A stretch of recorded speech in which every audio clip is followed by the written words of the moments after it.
Что же делать, если вы в какой-то момент осознали, что к вашему партнеру вас больше не влечет? Страсть прошла, завяли помидоры.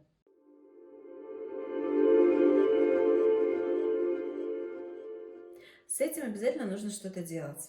Женщина, которая вступает в сексуальные отношения с человеком по привычке, либо чтобы не рушить брак и при этом не испытывает влечения, это женщина, которая насилует сама себя. Насиловать саму себя не нужно. И в сексуальные контакты входить нужно только если вы действительно их хотите в данный момент, если у вас есть влечение. Итак, вы, допустим, в паре, в браке уже долго, и сексуальное влечение куда-то пропало.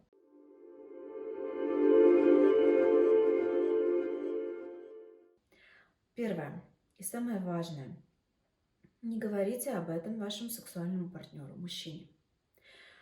Мужчина, когда слышит от женщины, что она его не хочет, обычно действует следующим образом. Либо он просто ставит крест на этих отношениях, потому что не может справиться с тем, что его отвергли, по сути, да, и находит где-то отношения на стороне. Либо просто замыкается, закрывается и сам уже не чувствует себя комфортно и расслабленно в этих отношениях. Либо он, если уж очень сильно любит женщину или так воспитан, что нужно стараться, начинает угождать женщине. Мужчина, который в сексе угождает, как правило, он антисексуален. Ну, то есть мужчина, который хочет сделать женщине приятно, потому что ему и самому приятно, это одно, это хорошо, это полезно для контактов. Но мужчина, который именно угождает, это антисексуально. Поэтому не говорите. Возьмите паузу, найдите какую-то внешнюю причину, она может быть даже выдуманной, почему в данный момент в сексуальные контакты вы входить не можете. Это может быть какие-то особенности со здоровьем в данный момент, то есть обычно мужчины не глубоко этим интересуются, и любой ваш ответ вроде «сейчас не могу, потому что доктор сказал этим не заниматься какое-то время», скорее всего, будут восприняты мужчиной как абсолютно нормально. Да?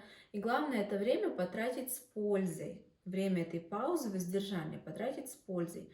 И разобраться, что же происходит на самом деле. Что может быть.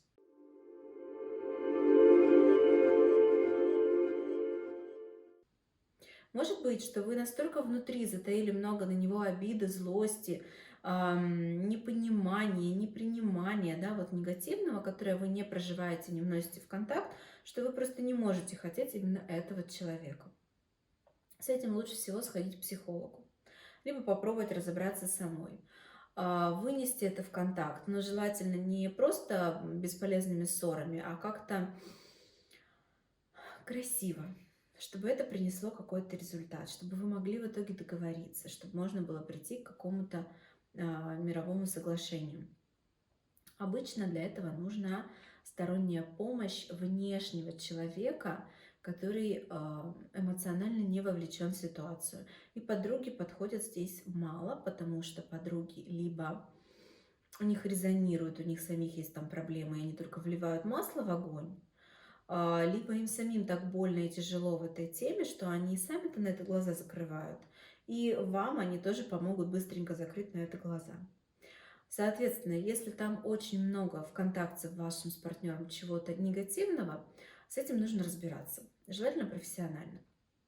Еще очень частая причина, почему пропадает влечение, это ваш партнер начинает казаться вам уже 20 раз прочитанной книгой. Есть такой миф, что мужчина устает от одной и той же женщины и хочет изменений. И поэтому женщины красят волосы, меняют прически, одевают яркие разные платья, чтобы казаться все время разной. Отчасти это миф, потому что нового человека видеть рядом с собой хочет не только мужчина, но и женщина. Если ваш партнер вам кажется до боли уже уставшим, изведанным и неинтересным, конечно, влечения к нему не будет. Что же делать в этой ситуации? Нужно научиться видеть его каждый раз, каждый день новым человеком. Мы все меняемся, каждый день мы меняемся. В нашей жизни что-то происходит, и это всегда меняет нас, всегда находит в нас отражение. Также и с вашим партнером, однозначно он тоже меняется. Если у него есть хоть какое-то хобби, а может быть, он разносторонний, у него очень много их. Если у него что-то происходит на работе, что-то происходит в его жизни, однозначно он проходит свои трансформации, в нем что-то меняется. И ваша задача научиться каждый день присматриваться к нему и видеть, что же сегодня в нем по-другому, что с ним произошло, чем он занимался. Вам не обязательно начинать любить рыбалку, как он, или смотреть с ним телевизор целыми вечерами, потому что он это делает, например.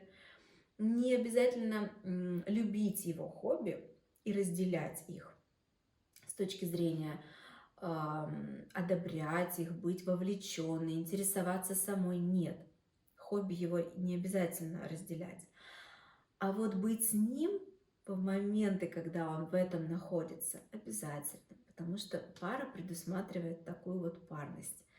То есть знать, чем он увлекается, находиться в этом, уметь выслушать, присмотреться и увидеть, что же в нем именно меняется. Это очень круто может помочь сохранить отношения на долгие годы, и именно сексуальные, потому что без хорошего, качественного секса счастья в семье быть не может. Это факт. Секс очень важен, и влечение очень важно. Если вам была интересна эта тема, подписывайтесь на канал. Если у вас есть вопросы, спускайтесь в комментарии под видео и задавайте ваши вопросы. Также под видео есть мои контакты, и вы можете написать эти вопросы лично мне.